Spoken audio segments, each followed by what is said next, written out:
Në kuadër të ditës së drejtësisë, Fakulteti i Drejtësisë i Universitetit të Shkodrës Luiç Gurakuçi ka organizuar një konferencë studentore me temë Dita e Drejtësisë, çështjet e së drejtës dhe jurisprudencës. Kemi organizuar edhe një konferencë studentore, është tashmë po bëhet periodike për shkak se studentët në këtë ditë merren me studime konkrete shkencore lidhur me çështjet e së drejtës, çështjet e jurisprudencës. Për shkak se në formimin e tyre 5 vjeçar, ata janë të aftë tashmë të bëjnë kërkim shkencor dhe të pasurojnë doktrinën me ato të dhënat që nxjerrin nga kërkimet e tyre shkencore. Fakulteti i Drejtësisë, siç e dini, ka një program 5 vjeçar për këtë masterin në drejtësi, pra masteri shkencor në drejtësi, i pasuron këta student për të aksesuar në gjitha profesionet që mund të punojnë pra në sistemin e drejtësisë.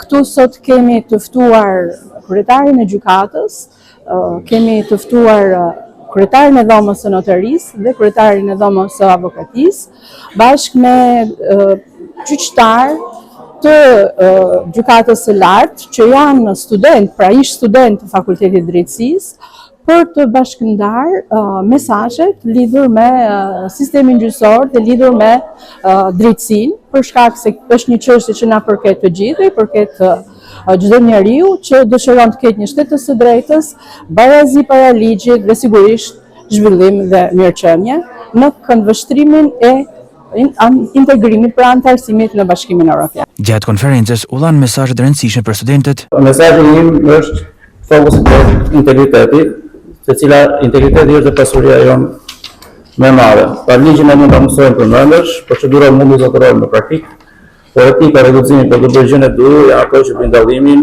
mes një përdorësi të ligjit dhe një njeriu të drejtësisë. Sigurisht sfidat janë të shumta, sfida sistemi i drejtësisë përballet me një ngarkesë të lartë të çështjeve, nevojën për burime të mëdha, dhe mbi të gjitha sfida kryesore është dhënia e një vendimi në kohën e duhur. Në 2006 kam filluar dhe është 20 vjetori që fillova këtë universitet të nderuar. Ky profesion mua më ka ndryshuar jetën.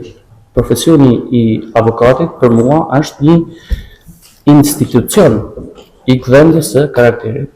Ndaj unë juftoj gjithëve student që të aspironi, jo vetëm për avokat, po për prokuror, oficer i policisë gjyqësore, për gjyqtar, atë që ju ndroni që sot. Një gjyqtar, një prokuror, një avokat, një polic, cili do qoftë, një zyrtar i shtetit, pavarësisht se duhet jetë i njohës i mirë apo i shkëlqyer i ligjit dhe i asaj me cilën merret, duhet ketë edhe 3 elemente esenciale, të cilat janë të ketë një mendje të ftohtë, një zemër të ngrohtë dhe duar të pastra. Një mendje të ftohtë sepse një gjyqtar mund të gjykojë një, po themi, një superkriminal, ai mund ta fyejë në gjyq. Por gjyqtari do gjykojë atë që ka përpara, provën, deliktin, krimin që ka bërë. Pra të jetë i ftohtë në vendimarrjen e tij. Do ketë një zemër ngrohtë sepse do vlerësoj çfarë ka shtyrë të qenë njerëzore për të kryer një veprim sado monstruoz që të jetë. Edhe do ketë duar të pastra, sepse gjithmonë do vendos pa u ndikuar nga asnjë aspekti i jashtëm, asnjë përfitimi, asnjë ndërhyrje. Është shumë e rëndësishme dhe na bën që të reflektojmë mbi sistemin e drejtësisë, mbi sfidat që na presin për ditë në punën tonë. Ne duhet të punojmë së bashku të gjithë si shoqëri, pasi dhe shoqëria jonë ka shumë nevojë që të jetë më e hapur, të jetë më koncentruar ndaj mendimeve të tyre, ndaj qëllimeve të tyre, për të mos pasur gjithmonë, për të mos ngritur në mosmarrëveshje me njëri tjetrin. Kjo konferencë kishte një rëndësi mjaft të veçantë për studentët. Për me është një ditë shumë e rëndësishme, pasi unë vetë jam studente e Fakultetit të Drejtësisë dhe studioj pra në fushën e drejtësisë. Përveç ne si studentat të Fakultetit të Drejtësisë dhe si shumë autoritete të ndryshme që përfarsojnë të drejtën në shtetin shqiptar, kjo ditë mban një rëndësi të veçantë, jo vetëm për ne si studenta të Fakultetit të Drejtësisë, por për të gjithë popullin shqiptar, pasi drejtësia duhet të jetë qëllimi kryesor i të gjithë autoritetet dhe të gjithë popullsisë shqiptare.